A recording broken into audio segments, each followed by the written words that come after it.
नमस्कार दोस्तों, स्वागत है आपका आपके अपने यूट्यूब चैनल एचआर क्लासरूम में। दोस्तों, हमने उत्तर प्रदेश यूपीएससी आयोग की प्रीवियस ईयर जीएस की सीरीज शुरू की है। ठीक है, इसमें हम 2023 में जो भी क्वेश्चन आयोग ने पूछे हैं, है ना, चाहे वो किसी एग्जाम पूछे हों, ठीक है, वो सारे क्वेश्चन हमने डिस्कस कर रहे हैं। पहले हम 2023 के सारे क्वेश्चन डिस्कस करेंगे, उसके बाद हम और पिछले सालों के भी डिस्कस करेंगे। ठीक है, और प्रीवियस क्वेश्चन कर लेंगे तो काफ़ी हमारी हेल्प हो जाएगी इसमें। चलिए शुरू करते हैं, बिल्कुल टाइम वेस्ट नहीं करते हैं। आपका क्वेश्चन संख्या 21, और प्लीज़ लाइक शेयर सब्सक्राइब करना मत भूलिए, काफ़ी मेहनत लगती है लेक्चर बनाने में। गुप्त एवं गुप्तोत्तर साम्राज्य, लास्ट लेक्चर में हमने कर लिया था 20 क्वेश्चन तक। अगला करते हैं 21। निम्नलिखित में से भारत में स्थित किस प्राचीन विश्वविद्यालय को यूनेस्को विश्व विरासत स्थल में शामिल किया गया है? नालंदा महाविहार, बनारस हिंदू विश्वविद्यालय, विक्रमशिला या वल्लभी। तो वीडियो 2023 में आया क्वेश्चन है। तो ये आप शामिल किया गया है यूनेस्को में, कौन सा? नालंदा महाविहार। ठीक है। अच्छा, इस नालंदा विश्वविद्यालय को किसने बनवाया था? ये बनवाया था हमारे किसने? गुप्त शासक कुमारगुप्त ने। किसने बनाया था? कुमारगुप्त ने बनवाया था। ठीक है। और यह कहाँ पर है? यह है बिहार में। कहाँ पर है ये बिहार में स्थित है ना। बिहार में स्थित है। कहाँ पर? बिहार में एक जिला है नालंदा। बिहार में नालंदा जिला की जगह है कौन? राजगीर वहाँ पर ये स्थित है। ठीक है। 2016 में इसे विश्व विरासत स्थल के रूप में शामिल किया गया। 2016 में शामिल किया गया। और इसको नष्ट कर दिया किसने? बख्तियार खिलजी ने। किसने?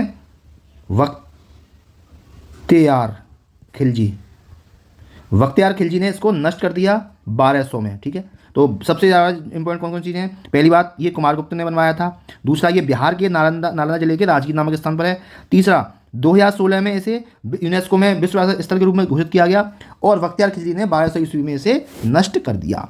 वर्तमान में भारत में कितनी है? 42 यूनेस्को साइट है। यूनेस्को साइट है कितनी? 42। अगला प्रश्न है 22। राष्ट्रकूट वंश के संस्थापक कौन थे? हर्षवर्धन, सिम्हाविष्णु, महेंद्र वर्मन या दंतीदुर्ग।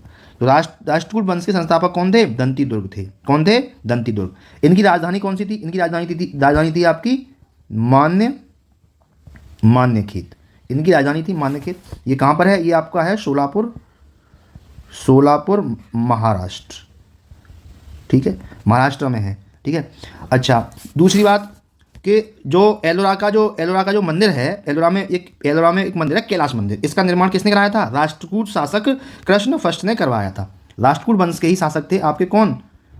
कृष्ण फर्स्ट। इन्होंने ही क्या करवाया था? एलोरा में कैलाश मंदिर। कितनी सारी इंफॉर्मेशन देता हूँ मैं आपको। ठीक है। कैलाश मंदिर का निर्माण किसने कराया था? राष्ट्रकूट शासक कृष्ण फर्स्ट ने करवाया था। ठीक है।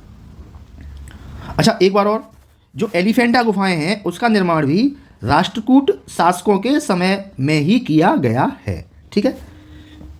चलिए, क्वेश्चन संख्या 23। निम्नलिखित में से कौन सी हर्षवर्धन की पहली राजधानी थी? पाटलिपुत्र, थानेसर, वैशाली या मगध। पैट 2023। तो हर्षवर्धन की पहली राजधानी कौन सी थी? थानेसर। ठीक है।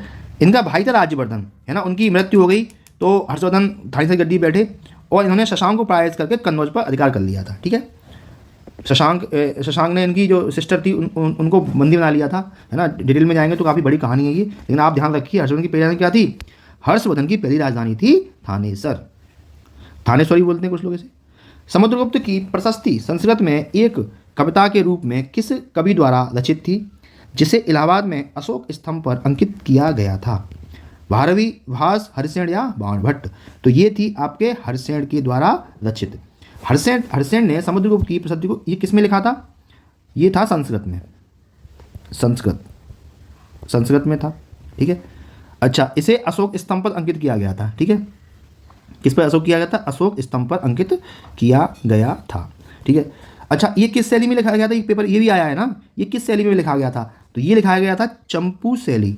ये प्रश्न आया है, चंपू पीसीएस में आया है कि हरिसेन ने जो प्रयाग प्रशस्ति लिखा है संस्कृत में, वो किस शैली में लिखा है? वो लिखा है चंपू शैली में। ठीक है। अगला प्रश्न है हमारा दक्षिण भारतीय राजवंश से 2023 में कौन कौन से क्वेश्चन आए हैं। चलिए, पहला प्रश्न है 25वां। निम्नलिखित में से कौन सी नदी ऐतिहासिक रूप से कर्नाटक के दक्षिण व बंटवाल नदी के रूप में जानी जाती है? नेत्रावती, गौतमी नदी, कालिंदी नदी या पौन्यार नदी। तो सही विकल्प है इसका नेत्रावती नदी। नेत्रावती नदी को ऐतिहासिक रूप से कर्नाटक के दक्षिण में बंटवाल नदी के रूप में जाना जाता है। ठीक है, बंटवाल नगर इसके किनारे स्थित है, इसलिए इसे बंटवाल नदी कहते हैं। किस किनारे है? नेत्रावती नदी के किनारे स्थित है। अगला प्रश्न, निम्नलिखित में से कौन सा मंदिर पल्लव राजवंशों के शासन के दौरान बनाया गया था? नागेश्वर, महाबलीपुरम, महेंद्रेश्वर या हजारा मंदिर? तो जो आपका पल्लव राजवंशों के शासन के दौरान बनाया गया था वो था आपका महाबलीपुरम मंदिर। ठीक है, महाबलीपुरम या फिर इसे मामल्लपुरम भी बोलते हैं। क्या बोलते हैं? मामल्लपुरम भी बोलते हैं। ठीक है, अच्छा, इसमें इसमें इसमें काफ़ी मंदिर है, जैसे आदि वराह मंदिर है, एकाश्वरथ मंदिर है, गणेश मंदिर है। ठीक है, इस तरह के मंदिर हैं। ओके, आगे बढ़ते हैं। कांची का कैलाश मंदिर का निर्माण किसने कराया था? कांची के कैलाश मंदिर का निर्माण पल्लव शासक नरसिंह वर्मन द्वितीय ने करवाया था। ठीक है, और अच्छा, पल्लव वंश की स्थापना किसने की थी? ये की थी सिंह विष्णु ने। किसने की थी? सिंह विष्णु ने की थी। ठीक है, कांची का कैलाश का भी इंपॉर्टेंट है मंदिर। किसने बनवाया था? ये बनवाया था पल्लव शासक थे। कौन? नरसिंह वर्मन ने करवाया था कैलाश मंदिर का निर्माण। अगला देखिए, 27वां प्रश्न है, निम्नलिखित में से कौन सा संग्रहालय संगम युग के दौरान तमिलों के जीवन को प्रदर्शित करता है? Vivekananda, Napier, fort saint George संग्रहालय या किलाड़ी संग्रहालय? तो सही विकल्प है आपका इसमें किलाड़ी संग्रहालय। किलाड़ी संग्रहालय कहाँ पर है आपका? ये है आपका तमिलनाडु में। ये तमिलनाडु में है। ये संगम युग के दौरान जो हमारे तमिल संगम युग के दौरान जो तमिल के जीवन को प्रदर्शित करता है। ठीक है, इसका निर्माण किस शैली में हुआ है? इसका निर्माण हुआ है चेट्टीनाड शैली। इसे आप हल्के में मत लेना, ये सारे क्वेश्चन लोअर पीसीएस के लिए और पेड के लिए बहुत इंपॉर्टेंट है। ठीक है, किलाड़ी चेट्टीनाड शैली में किया गया है। ठीक है, आगे देखते हैं अगला प्रश्न 28। ये साउथ वाले हैं ना, ये चट्टी वट्टी ऐसे ही नाम होते हैं इन लोगों के। चोल साम्राज्य के संस्थापक निम्नलिखित में से कौन थे? बहुत इंपॉर्टेंट क्वेश्चन है। आदित्य फर्स्ट, विजयालय चोल, अरिंजय चोल या परांतक चोल? तो चोल साम्राज्य के संस्थापक कौन थे? आपके विजयालय चोल थे। ठीक है, अगला प्रश्न देखते हैं। अब प्राचीन काल के साहित्य से कौन कौन से क्वेश्चन 2023 की परीक्षा में पूछे गए थे? पहला है, शूद्रक द्वारा लिखित मत्स्यकटिकम का साहित्यिक प्रकार निम्नलिखित में से कौन सा? यानी मत्स्यकटिकम क्या है? निबंध है, कविता है या फिर टीका है या नाटक है? तो पहली बात तो यह है कि मत्स्यकटिकम किसके द्वारा लिखी गई है? ये लिखी गई है शूद्रक के द्वारा। और ये क्या है? ये एक नाटक है। ठीक है, मत्स्यकटिकम का अर्थ क्या होता है? मिट्टी का खिलौना। क्या होता है? मिट्टी का खिलौना। मिट्टी का खिलौना इसका मतलब होता है क्या भैया मत्स्यकटिकम में? तो मत्स्यकटिकम में दो हैं, चारुदत्त और बसंत सेना। कौन है आपके? एक तो आपके इसमें हीरो हैं कौन? चारुदत्त, और हीरोइन है कौन? बसंत सेना। ठीक है, चारुदत्त और बसंत सेना के क्या है? इसमें प्रेम कथा का वर्णन किया गया है। किसमें? मत्स्यकटिकम में। जो किसने लिखी है? शूद्रक ने लिखी है। 30वां प्रश्न है, तमिल व्याकरण की कौन सी रचना है जिसे तमिल साहित्य की सबसे पुरानी मौजूदा रचना कहा जाता है? तोलकाप्पियम, शिलपादिकारम, वलयपति, मणिमेखलय? तो सही विकल्प है आपका तोलकाप्पियम सबसे प्राचीन विद्यमान तमिल व्याकरण और ग्रंथ है। ठीक है, तो तोलकाप्पियम द्वारा रचित यह ग्रंथ उस समय की राजनीतिक और सामाजिक आर्थिक स्थितियों को दर्शाता है। बहुत ही पुराना ग्रंथ है तोलकाप्पियम। ठीक है, तोलकाप्पियम। अगला है 31, नीतिसार, जिसमें कौटिल्य के अर्थशास्त्र का प्रारंभिक मूल पाठ शामिल है। निम्नलिखित में से किसके द्वारा लिखा गया है? बहुत इंपॉर्टेंट है। किसने पूछा है? ये पेड ने पूछा है। इस बार पेड 30 में पेड को अच्छे क्वेश्चन बने थे, बहुत अच्छे क्वेश्चन बने थे। पहला ऑप्शन है कामंदक, वीरसेन, विष्णुगुप्त या श्रीहर्ष? तो सही विकल्प है इसका कौन? कामंदक। नीतिसार या कामंदकी का नीतिसार राजनीति एवं शासन पर आधारित एक प्राचीन ग्रंथ है। अगला प्रश्न 32, निम्नलिखित में किसने निरुक्तक, व्युत्पत्ति विज्ञान, भाषाशास्त्र और शब्दार्थ विज्ञान पर सबसे पुराना भारतीय ग्रंथ नामक पुस्तक लिखी थी? महर्षि पतंजलि, कालिदास या श्री यस्काचार्य या कल्हण? तो सही विकल्प है आपके श्री यस्काचार्य ने लिखी थी। ये वेदों का अध्ययन करने में सहायक है। कौन सी बुक? जो शब्दार्थ विज्ञान और ये है सारी बुक, ये वेदों का अध्ययन करने में बहुत सहायक है। अगला है विष्णु शर्मा द्वारा लिखी गई प्रसिद्ध पुस्तक पंचतंत्र, जिसमें पशु तंत्र कथाएं एवं कहानियां शामिल हैं, मुख्य रूप से यौगिक परंपराओं से संबंधित हैं, जो मूल रूप से निम्नलिखित में से किस भाषा में लिखी गई हैं? इतना यार लंबा चौड़ा क्यों कहा दिया? यही कह देते कि पंचतंत्र कौन सी भाषा में लिखी गई है। पता है क्यों लिखा है? देखिए जूनियर सेशन में आया क्वेश्चन है, ये आपको घुमाने की कोशिश कर रहे हैं, ठीक है, घुमाने की कोशिश कर रहे हैं, ठीक है। तो ये लिखी गई है किसमें, ये लिखी गई है संस्कृत में, यानी विष्णु शर्मा द्वारा लिखित पंचतंत्र किसमें लिखी गई है, आपके संस्कृत भाषा में लिखी गई है। इसमें ये रचना कब की गई है, ये रचना 300 ईसा पूर्व के आसपास की माना जाता है टाइम, ठीक है। अगला देखते हैं, विष्णु शर्मा द्वारा रचित पंचतंत्र, जिसमें जंतु और जानवरों की दंत कथाएं हैं। प्राचीन कालीन स्थापत्य कला, चित्रकला और संगीत कला में कौन कौन से प्रश्न आए हुए हैं। विजयनगर वास्तुकला द्रविड़ शैली का सबसे विकसित उदाहरण है। निम्नलिखित में से कौन सा मंदिर विजयनगर स्थापत्य शैली का है। विरूपाक्ष मंदिर, तिरुपति मंदिर, सोमनाथ मंदिर या मीनाक्षी मंदिर। तो इसमें सही विकल्प है आपका कौन सा, विरूपाक्ष मंदिर। कहाँ है ये कर्नाटक के हम्पी में है। विरूपाक्ष मंदिर कहाँ है आपके, ये आपके कर्नाटक के हम्पी में है, ठीक है। कौन सी नदी किनारे स्थित है, ये है आपके तुंगभद्रा नदी के किनारे पर स्थित एक पवित्र मंदिर है। इसे विश्व धरोहर स्थल में भी शामिल किया गया है। यह किसको समर्पित है विरूपाक्ष मंदिर, ये भगवान शिव को समर्पित किया गया है, ठीक है। यह विजयनगर स्थापत्य शैली में बनाया गया है ना। इस मंदिर में महाभारत के कुछ दृश्य हैं, जैसे द्रौपदी और अर्जुन का विवाह है ना। द्रौपदी अर्जुन के विवाह में जो मछली पर निशाना लगाते हुए है ना, वो चित्र इसमें दिया गया है, ठीक है। चलिए कुछ और देख लेते हैं। सोमा मंदिर कहाँ है आपके, ये है आपके गुजरात में। गुजरात में कहाँ पर, गुजरात में तो है, कहाँ पर है, ये एक जगह है, कौन सा, वेरावल बंदरगाह, बहुत ही इंपॉर्टेंट है वेरावल। चलिए ये साफ सा लिख देते हैं, यहाँ लिख देते हैं, ये कहाँ पर है, वेरावल बंदरगाह द्वार, सोमनाथ मंदिर, ठीक है। तिरुपति मंदिर कहाँ है, ये है आपके आंध्रा में, आंध्र प्रदेश में जगह है चित्तूर, ये कहाँ पर है, चित्तूर में। मीनाक्षी मंदिर कहाँ है, पेपर में कई बार पूछा है पीसीएस में, ये है आपका तमिलनाडु, ये है आपका तमिलनाडु के मदुरई जगह है, ये मदुरई, काफ़ी बड़ा शहर है मदुरई, यहाँ पर ये स्थित है, कौन सा, मीनाक्षी मंदिर। 35 स्तूप के अर्धवृत्ताकार टीले के ऊपर देवताओं के निवास का प्रतिनिधित्व करने वाली बालकनी जैसी संरचना कहलाती है। वीडियो री एग्जाम 2023, हर्मिका, छत्री, अंडा या यष्टि। तो इसका सही विकल्प हो जाएगा आपका क्या, हर्मिका। क्या हो जाएगा, हर्मिका, ठीक है। देवताओं के निवास का प्रतिनिधित्व करने वाली बालकनी जैसी संरचना हर्मिका कहलाती है। नेक्स्ट क्वेश्चन 36, त्रिरश्मि बौद्ध गुफा मंदिर जहां 3 नई गुफाएं खोजी गई हैं किस राज्य में स्थित है। बहुत इंपॉर्टेंट क्वेश्चन है, किस राज्य में स्थित है, आपके महाराष्ट्र में है, मध्य प्रदेश में है, बिहार में है या उत्तर प्रदेश में है। तो ये आपके स्थित है कहाँ पर, ये आपके महाराष्ट्र में स्थित है।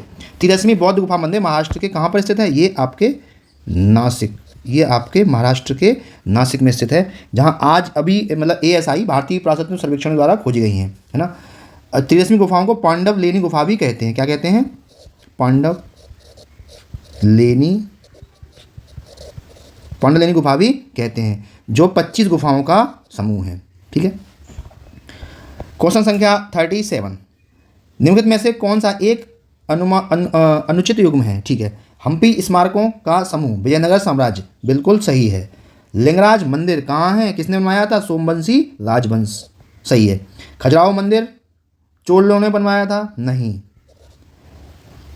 डी है हजारा स्तंभ मंदिर काकतीय राजवंश ने बनवाया था, बिल्कुल सही है। देखिए खजुराहो जो मंदिर है वो बनवाया था आपके चंदेल शासकों ने। किसने बनवाया था, चंदेल शासकों ने बनवाया था, ठीक है। खजुराहो के मंदिर की सभी प्रमुख मूल में मतलब जो मंदिर है वहाँ पर वैष्णव, शैव, शाक्य और जैन से संबंध है ना। वैष्णव भी हैं, शैव भी हैं, है ना, शाक्त भी हैं और जैन भी हैं, इनसे संबंधित है, ठीक है। अच्छा ये है कहाँ पर, ये MP के छतरपुर जिले में विंध्य पर्वत श्रृंखला पर स्थित है। कहाँ पर है ये खजुराहो मंदिर, ये पूछता है MP के, यहाँ लिखता हूँ MP के कहाँ पर है, छतरपुर जिले में। कौन सा जिला है, छतरपुर। पूछ ले अभी खजुराहो मंदिर कहाँ है, क्या बताओगे, छतरपुर जिले में विंध्य पर्वत श्रृंखलाओं में स्थित है। कहाँ पर है, विंध्य पर्वत श्रृंखलाओं में स्थित है, ठीक है। अच्छा इसकी शैली कौन सी है, इसकी मंदिर की शैली, ये शैली है आपकी कौन सी, नागर शैली। कौन सी है, नागर शैली। इसको भी यूनेस्को ने अपनी विश्व धरोहर सूची में शामिल किया गया है। अभी नहीं किया गया था, काफ़ी पहले, कब 1986 में ही शामिल कर लिया था।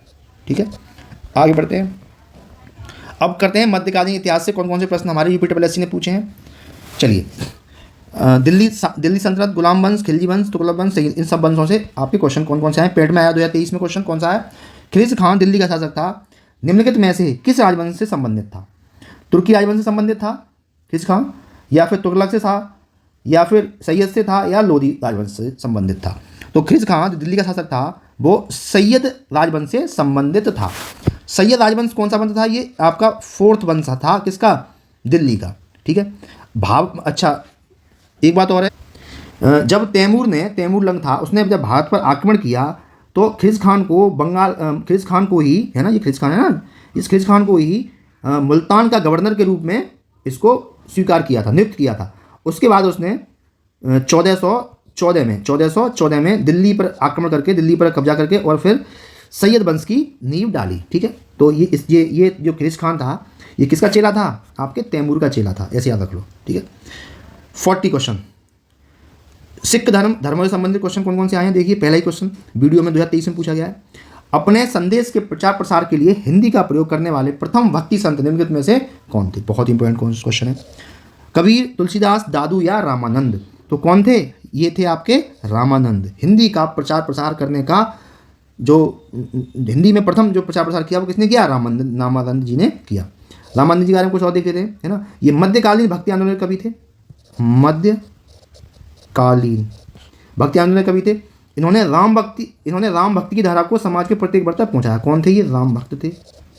ठीक है, ये ऐसे पहले आचार्य हुए थे जिन्होंने उत्तर भारत में भक्ति का प्रचार किया हिंदी को लेके। ठीक है, चलिए आगे बढ़ते हैं। 41वां क्वेश्चन, निम्नलिखित में से किस मुगल सम्राट ने ईस्ट इंडिया कंपनी को बंगाल में शुल्क मुक्त व्यापार की अनुमति दी थी। मुगल काल से रिलेटेड क्वेश्चन है, इंपॉर्टेंट क्वेश्चन है। शाहजहां ने दी थी, अकबर ने, जहांगीर ने, या औरंगजेब ने। तो ये दी थी किसने, औरंगजेब ने। औरंगजेब को जिंदा पीर भी कहा जाता है। ठीक है, तो मुगल सम्राट औरंगजेब ने 1691 में एक फरमान जारी किया था जिसमें अंग्रेजों को ईस्ट इंडिया कंपनी को बंगाल प्रांत में शुल्क मुक्त व्यापार करने की अनुमति दी थी। ठीक है, चलिए दोस्तों, आपके लगभग काफ़ी क्वेश्चन हो गए हैं ना। मैं और प्रयास करूंगा क्वेश्चन बढ़ाने का। आप प्लीज़ कमेंट करना, अगर वीडियो लंबी हो जाए तो कोई दिक्कत तो नहीं है। और प्लीज़ वीडियो स्किप मत करना, काफ़ी मेहनत लगती है। प्लीज़ आप देख के निकल जाते हैं, सब्सक्राइबर नहीं बढ़ रहे हैं उतने, इतना ज़्यादा व्यू आ जाते हैं। ठीक है, तो प्लीज़ अगर आपको ये हमारा प्रयास अच्छा लगता है तो प्लीज़ चैनल को लाइक शेयर सब्सक्राइब कीजिए। मैं आपके लिए ऐसे इन्फॉर्मेटिव लेक्चर आपके लिए लाता रहूँगा। चलिए फिर मिलते हैं कल, तब तक के लिए जय हिंद, जय भारत।